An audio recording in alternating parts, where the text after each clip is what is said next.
자, 설교는 뭘로 듣는다? 눈으로 듣는다. 오후 시간에 아주 식사하시고 졸리는 시간이고 또 생각은 또 김장 배추에 가 있고 이래가지고 눈을 똑바로 저를 쳐다보시고 제가 어제 잠깐 이렇게 TV를 봤는데요. EBS에서 그 김용옥이라는 교수가 나와가지고 이렇게 하는데요. 참 큰일 났다 싶더라고요. 한국신학대학이라고 이제 기장, 혹시 기장에서 신앙생활 하다 오신 분 계신가요? 기독교 장로교회. 그 신학교에서 김용옥 씨가 중용에 대해서 강의를 하는데요. 중용에 대해서 강의를 하는데, 지난주에는 제가 이제 뭔 소리를 하나 한번 들어보려고 지난주에도 들어보니까 뭔 얘기를 하냐면은 예수님은 교만하다는 거예요. 왜 교만하냐? 석가모니나 이런 모하메트나 이런 사람들은 석가모니는 죽으면서 뭐라고 그랬어요? 아무것도 없다, 아무것도 모르겠다 그러고 죽었는데, 그러니까 석가모니는 겸손하다는 거예요. 중용. 예? 근데 예수는 내가 곧 길이요 진리요 생명이요 그랬다는 거예요. 그래서 예수는 교만하다는 거예요. 중용이 없다는 거예요. 그러더니만 오늘은 또 어제는 무슨 헛소리를 하냐면은 하나님을 이 우주 질서가 창조의 질서를 가지고 이렇게 막 생성되고 또 소멸되고 이렇게 하는데 이 원리 자체가 하나님이라는 거예요. 그런 헛소리를 하는 거예요. 그래서 제가 진짜 김일성보다 더 못된 놈이구나. 김일성보다 더 못한 놈이구나. 진짜. 이 신학대학에 와가지고 그런 헛소리를 하고 있어요. 또 신학생들은 거기 앉아가지고 은혜를 받고 있는 거예요. 고개를 끄덕끄덕 하면서. 네? 그래서 제가 큰일 났구나. 우리나라가 신학대학에 저런 사람이 와가지고 헛소리를 하는데, 지금 서울신학대학도요, 총장님이 바뀌면서 총장님이 인문학을 한 사람이라 가지고 어떤 사람들 강사로 데리고 오냐면 노너 이런 도사상 이런 거 한 사람들 데려와가지고 무슨 영성훈련 한다고 그걸 하면서 참 이 사단이 얼마나 교묘하게 이 참 역사하느냐. 그러니까 여러분들이 정신을 바짝 차려야 돼요. 바짝. 앞으로요, 이제 목사님들 중에서도 권자나 부처나 뭐 다 똑같아 이런 사람이 나온다는 거예요. 큰일 났어. 신학대학에서 그런 강의를 하고 있으니까 정신을 바짝 차리셔야 돼요. 마지막 때가 가까우니까 이 사단이 얼마나 발악을 하는지 몰라요. 그래서 오늘 이 말씀은 아주 중요한 말씀입니다.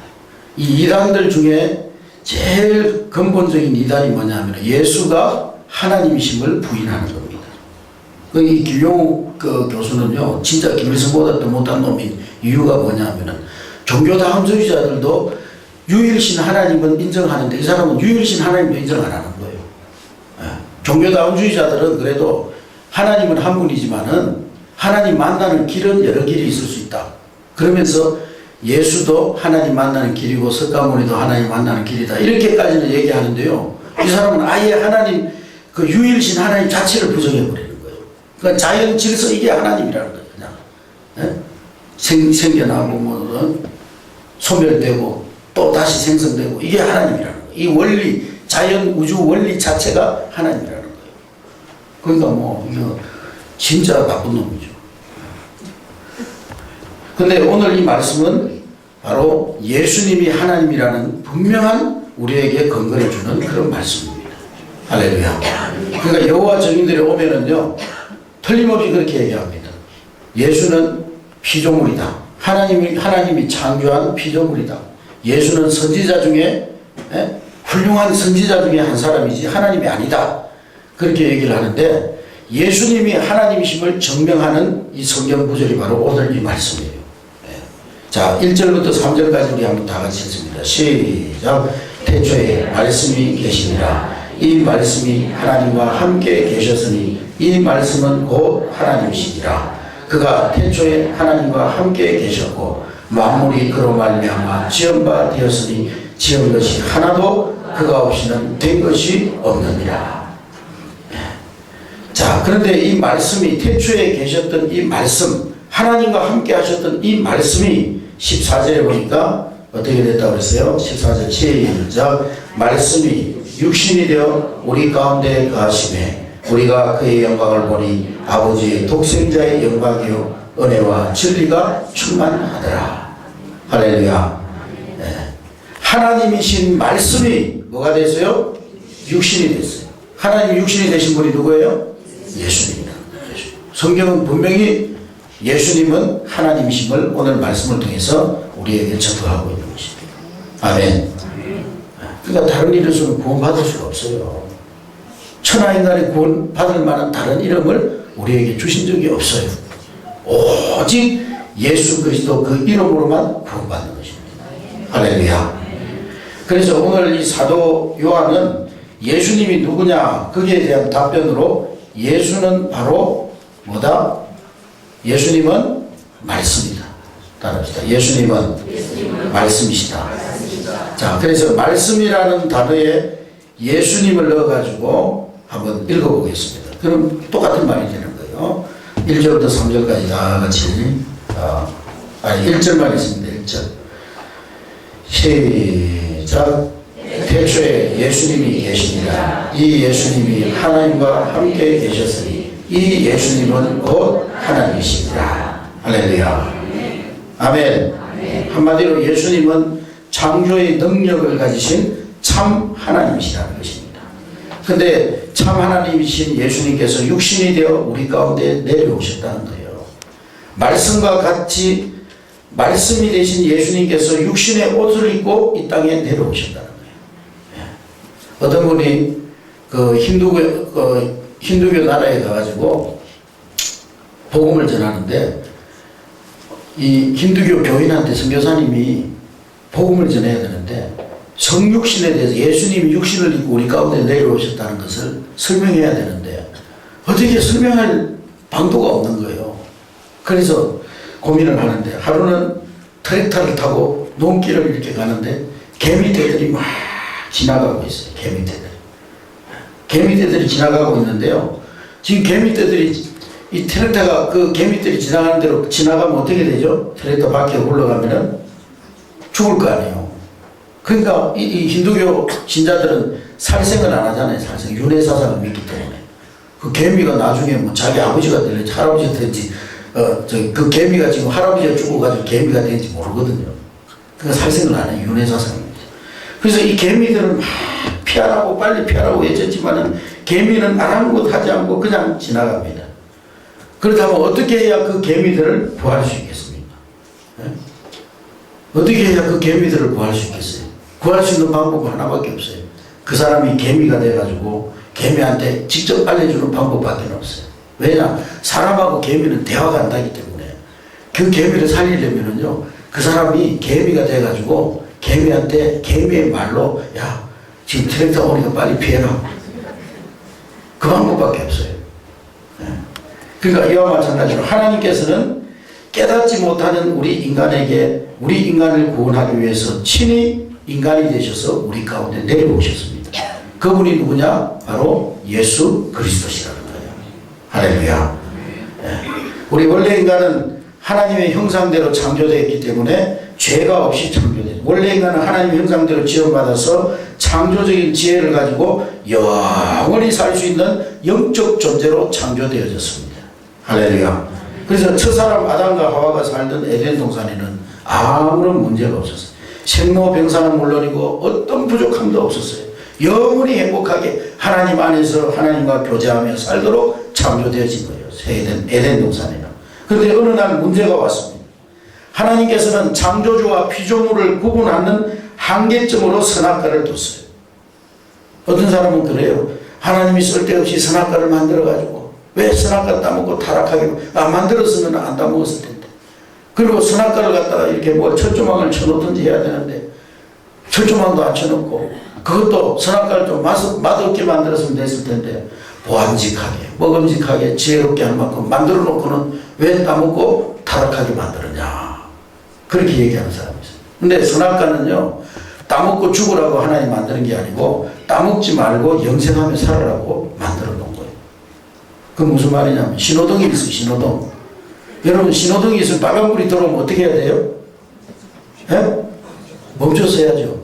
빨간불이 들어왔는데 안 멈춰서 그냥 휘앙 가다가 차가 와가지고 받아버렸어요. 그 사고가 났어요. 그 사람이 아니 여기다 뭐하러 신호등을 만들어가지고 이렇게 사고 나게 만드느냐고. 그럴 수 있어요? 빨간불이 들어와서 멈췄어야지. 신호등은요 위반하고 죽으라고 만든 게 아니고 잘 지키고 생명을 얻으라고 만드는 게 신호등이에요. 그러니까 선악과는 뭐와 같으냐면은 신호등과 같은 신호등. 하나님께서 왜 선악과를 만들었느냐.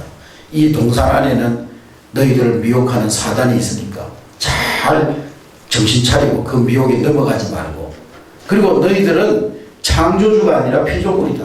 하나님께서요 우리 인간에게 모든 걸 다 주셨습니다. 땅을 다스리고 정복하고 또 활용하고 생명나무를 따먹으면서 그렇게 막 마음껏 누리면서 살게 하셨어요. 근데 이 한 가지만 잊지 말아야 돼요. 우리 인간은 창조주가 아니라 뭐예요? 피조물이라는 거예요. 그래서 우리가 집을 빌리면은 뭘 써요? 전세집을 빌리면 뭘 씁니까? 계약서를 쓰잖아요. 왜 계약서를 씁니까?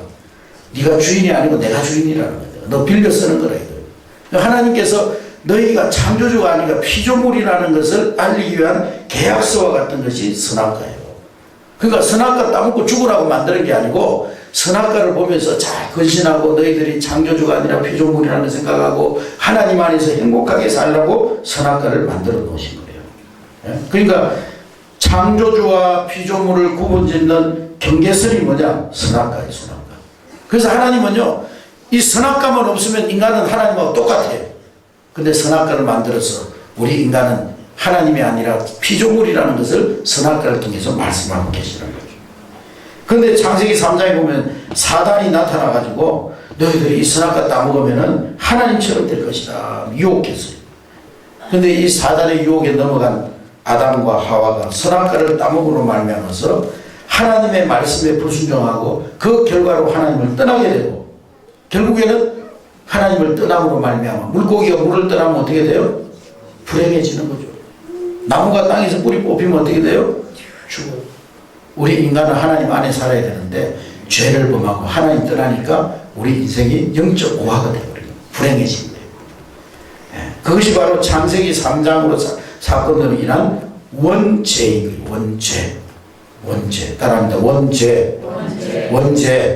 그래서 이 원죄 때문에 우리 인간에게 영적인 문제가 오기 시작합니다. 이 영적 문제가 정신적인 문제가 되고 불안, 염려, 초조, 우울증을 겪게 되는 거예요. 그러니까 우리 인간의 모든 문제는 다 그 근원을 캐보면 어떤 문제예요? 영적인 문제. 따라합시다. 우리 인간의 모든 문제는 영적인 문제다. 영적인 문제라는 걸 알아야 돼요. 자녀들도요 속썩인다고 맨날 잔소리하지 말고 그 자녀들의 영적인 문제를 볼 줄 알아야 돼요. 영적으로 해결해야 돼요. 영적으로. 아멘. 그래서 인간은 어떻게 하든 이러한 문제를 해결하기 위해서 온갖 노력을 합니다. 어떤 사람은 우상을 섬기고 어떤 사람은 샤머니즘적인 그런 데 의지하고 철학을 연구하고 그렇게 해서 해결해 보려고 하지만 고통은 점점 더 커가는 거예요. 그런 고통 속에서 영원한 멸망의 길로 가는 것이 하나님 만나지 못한 사람의 삶입니다. 근데 이런 고통은 현세에서 끝나는 것이 아니고 성경에 보면은요 우상 숭배하는 자의 재앙을 자손 몇 대까지? 3, 4대까지 되게 되었다. 근데 사랑에 풍성하신 하나님께서 고통 속에 살아가는 우리 인간을 구원하시기로 작정하셔서 독생자 예수 그리스도를 이 땅에 보내주셔서 예수님을 십자가에 죽이시면서까지 구원의 길을 열어주신 거예요. 할렐루야. 그래서 로마서 5장 8절 우리가 아직 죄인 되었을 때, 우리가 하나님과 원수 되었을 때, 우리가 연약할 때 하나님께서 우리를 위하여 예수 그리스도를 이 땅에 보내 십자가에 죽게 하심으로 하나님께서 우리에게 대한 자기의 사랑을 확정하셨느니라. 할렐루야. 그래서 하나님의 사랑을 확정한 것이 십자가입니다. 따라합시다. 십자가는 우리를 향하신 하나님의 사랑을 확정하신 것이다. 할렐루야. 십자가는 하나님 사랑의 내가 너희들을 이만큼 사랑한다. 하나뿐인 내 아들을 너희를 위해서 주기까지 나는 너희들을 사랑한다. 이 예수 그리스도의 십자가를 알고 믿는 자에게 모든 죄를 사하는 구원의 길이 열려지는 것입니다. 하나님이 세상을 이처럼 사랑하사 독생자를 주셨으니 이는 그를 믿는 자마다 멸망치 않고 영생을 얻게 하려 하심이니라. 거기 보니까요, 뭐 너희들이 구원받으려면은 한내교회 10년 이상 다녀야 되고 직분이 권사님 이상 돼야 되고 또 뭐 헌금을 1년에 100만 원 이상 해야 되고 그런 단서가 없어요. 어떤 노력이 아니라 독생자 예수 그리스도를 믿는 자마다 멸망치 않고 영생을 얻게 하려 하십니다. 우리 예수님께서 영원한 천국을 우리에게 주시기 위해서 하나님이신 예수님께서 인간의 몸을 입고 이 땅에 오신 줄로 믿습니다. 그럼 어떻게 해야 예수 믿고 구원받게 되느냐? 다른 방법 필요 없습니다. 예수님을 영접하면 돼요. 영접이라는 것은요, 로마 10장 10절에 분명히 말씀하고 있습니다. 사람이 마음으로 믿어 의에 이르고 입으로 시인하여 구원에 이르느니라. 예수님만 나의 구원자 되심을 마음으로 믿고 그 예수님을 주님 내 마음속에 들어와 주시옵소서 입으로 시인하고 고백할 때 우리는 하나님 자녀되는 권세를 얻게 되는 줄로 믿습니다. 영접하는 자, 곧 그 일을 믿는 자들에게는 하나님의 자녀가 되는 권세를 주셨습니다. 하나님이 우리에게 요구하는 거 아무것도 없어요. 그저 예수님 믿기만 하면 구원받는다는 거예요. 그것이 바로 천지를 창조하신 하나님의 능력입니다. 예수 영접하고 믿겠다고 고백하는 순간 여러분들은 이미 구원받은 하나님의 자녀가 된 줄로 믿습니다. 그리고 예수 그리스도를 이미 인생의 주인으로 영접하신 분은 한 가지 영적 사실을 분명히 붙잡아야 돼요.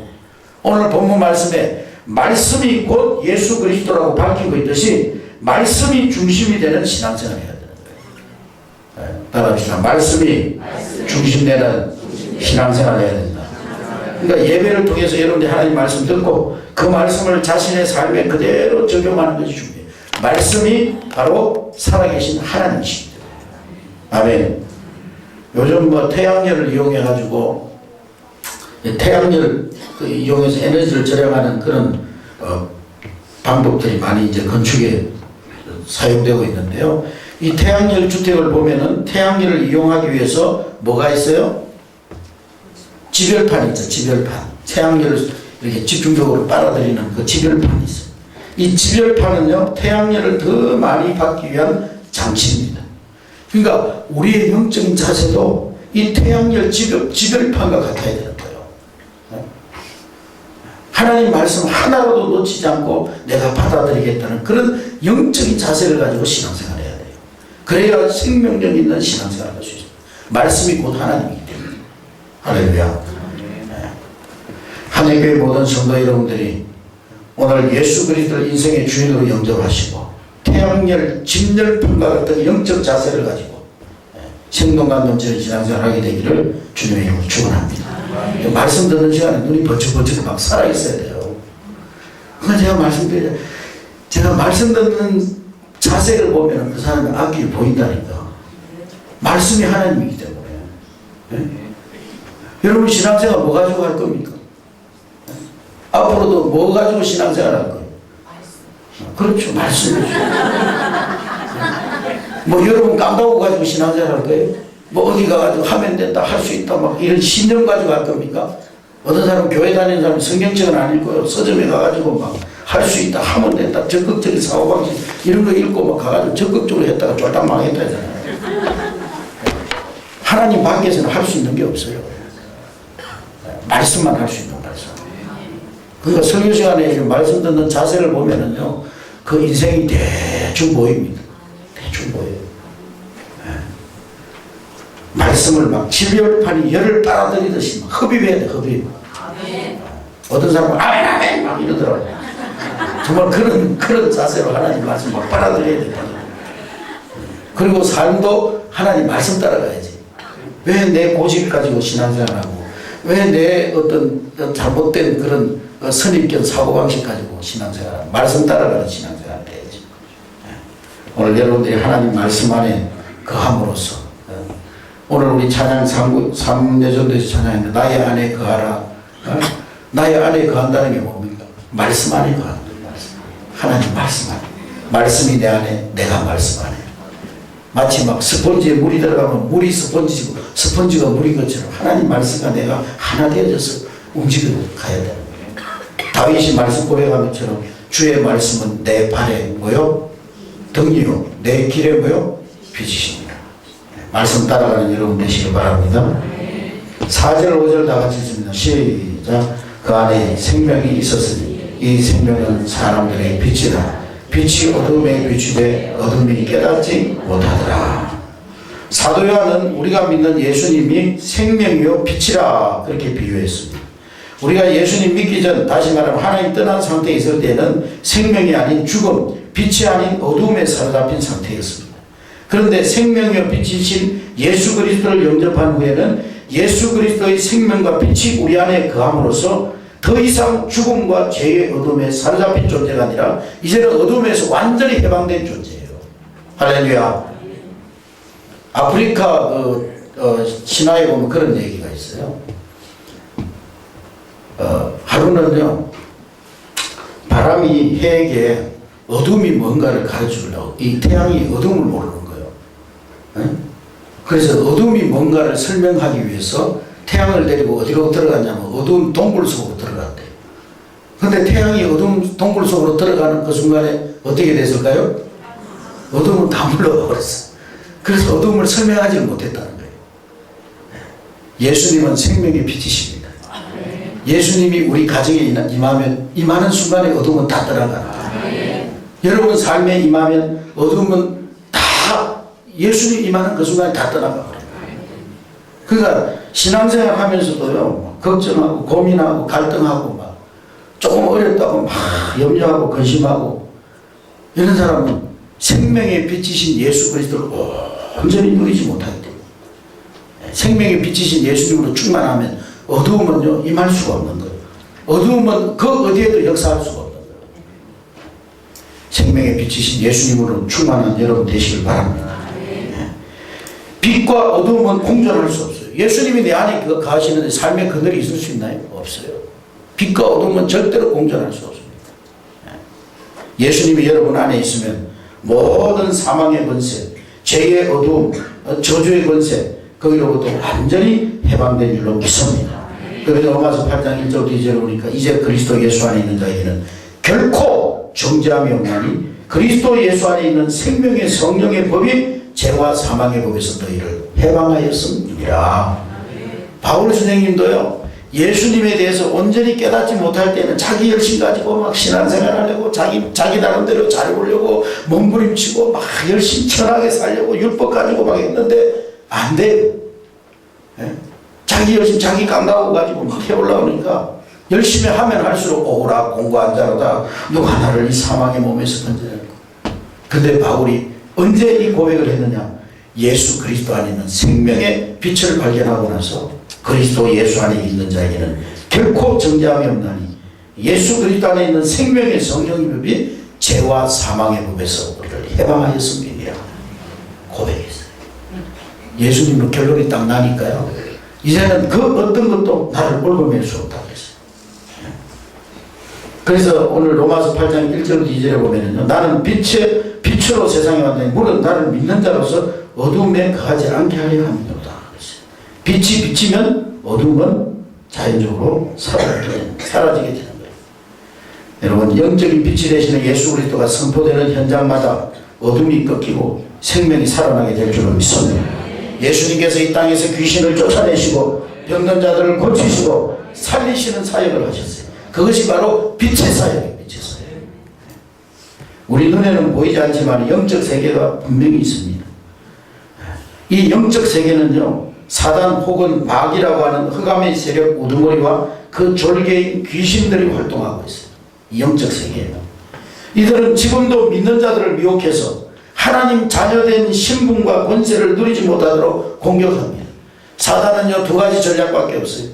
불신자들은 예수님 영접하지 못하도록, 그래서 생명 얻지 못하도록 방해하고, 구원 얻은 신자들에게는 네가 구원받았으면 겨우 구원받은 그것만 가지고 이 땅에 살다가 죽어서 천국이나 가라. 그리고 이 땅에서는 완전히 실패하고 풍성한 삶을 살지 못하도록 방해합니다.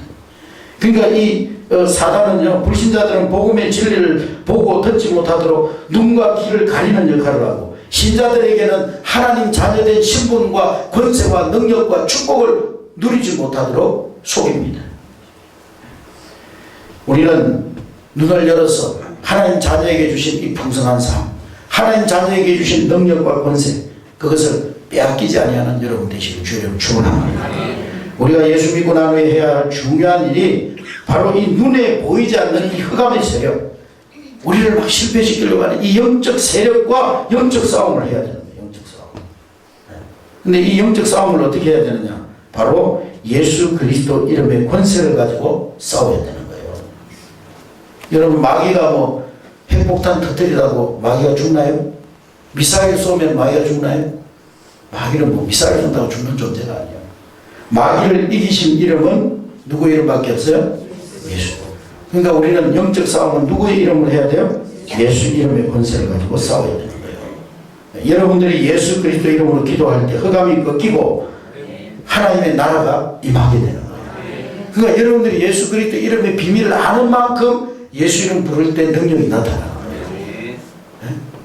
그러니까 태권도 국어 히띠가 약 하는 거하고 태권도 구단이 약 하는 거하고 똑같은 야지만 다르잖아요. 내용이.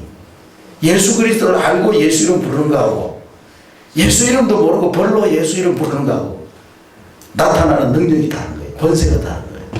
그러니까 예수 이름의 능력의 비밀을 알고 우리가 예수 이름으로 기도하면 흑암의 권세가 끊겨지고 어둠의 영들이 떠나가고, 목사님 나는 열심히 기도하는데 왜 되는 것도 없고 안 되는 것도 없고 그렇습니까? 예수 이름의 비밀을 모르니까 내공이 없었어요. 내공이. 영적 내공이 없어. 그러니까 자꾸 욕심으로 하나님 앞에 구하고 정욕으로 구하고 하나님 우리한테 안 속잖아요. 예수 이름으로 기도할 때 흑암의 세력이 꺾이고 하나님 나라가 임하는 역사가 일어나게 될 줄로 믿습니다. 주의 천군 천사들이 여러분들을 지키고 보호하게 될 줄로 믿습니다. 이런 축복을 우리가요 이론이 아니고 사실적으로 여러분들이 맛봐야 되는 거예요. 사실적으로. 신앙생활은 절대로 추상적인 이론이 아니에요. 추상적인 이론 가지고 신앙생활하는 거예요. 실제적으로 여러분 삶 속에서 매일 하나님이 살아서 응답하심을 경험하고 실제적으로 하나님께서 여러분들이 성령으로 동행하심을 기도 응답 받음으로써 체험하면서 살아야 되는 거예요. 아멘. 그런데 그런 체험이 없으면은요 이제 이 잘못된 신앙관을 가지게 되는 거예요. 기도해봐도 소용없더라. 목사님이 맨날 기도하면 응답 받는다 그러는데 응답도 안 되더라. 이러면서 잘못된 자기 어떤 신앙관을 가지고요. 자꾸 패배적인 신앙관에 사로잡혀 사는 거예요. 신앙은 절대 추상적인 게 아니에요. 추상은 절대 이론이 아닙니다, 여러분. 실제예요, 실제. 여러분 삶 속에서 실제로 살아계신 하나님 경험해야 되는 거예요. 할렐루야. 그런데 이런 축복이 이미 주어져 있음에도 불구하고 놓치고 사는 사람들이 많아요. 어떤 사람은 예수 믿고 나니까 오히려 일이 더 안 풀리고 막 이렇게 말하는 사람들이 있습니다. 그러면서 여러분들 그러니까 전도할 때도요 데려오는 것도 중요하지만은 그분을 위해서 계속 기도해야 돼요. 전도 대상자 교회 와도 계속 기도해야 돼요. 오면은요 마귀가 가만 안 내버려둬요. 자꾸 흔듭니다. 어떻게 하든지 예수 못 믿겠다. 제가 말씀드렸잖아요. 마귀의 전략은 두 가지밖에 없는데 뭐라고요? 첫 번째로는 예수 영접 못하게 만들고, 두 번째로는 마귀 만들고, 영접한 사람 풍성한 삶 살지 못하게 만들고. 그러니까 교회 우리가 전도해가지고 교회 데리고 오면은요 마귀가 어떻게든지 떨어뜨리려고 막 환란을 통해서 시험을 통해. 그래서 어떤 사람은 내가 교회 다니니까 막 집안이 갑자기 막 풍파가 일어나고 그런다고. 그러니까 그럼 이 전도 대상자들을 위해서 우리가 정말 생명 걸고 기도해야 돼요. 근데 그런 상황 속에서 영적인 눈을 열지 못하면 쉽게 낙심하고 좌절해버리는 것입니다. 마태복음 14장에 보면 예수님께서 제자들을 저쪽에서 배를 타고 건너편으로 가게 하신 내용이 나오는데 제자들은 예수님 말씀대로 배를 타고 건너편으로 가고 있습니다. 그런데 갑자기 강풍이 몰아쳐가지고 제자들은 생명이 위험할 정도로 고난을 당하게 됩니다. 근데 제자들이 한 것이라고는 예수님 말씀에 순종하는 것 뿐이었는데 오히려 고난이 닥친 거예요. 예수님 강 건너서 건너마을로 가자 그래서 순종해가지고 따라갔는데 고난이 닥친 것입니다. 어떻게 설명해야 됩니까? 예수님께서는 풍랑 속의 제자들을 그냥 방치하지 아니하시고 찾아오셔서 위로하시고 그리고 말씀으로 그 풍랑을 잠 잠잠하게 하셨어요. 그러면서 제자들은 고난 속에서, 풍랑 속에서 예수 그리스도의 능력을 사실적으로 체험하게 된 거예요. 할렐루야.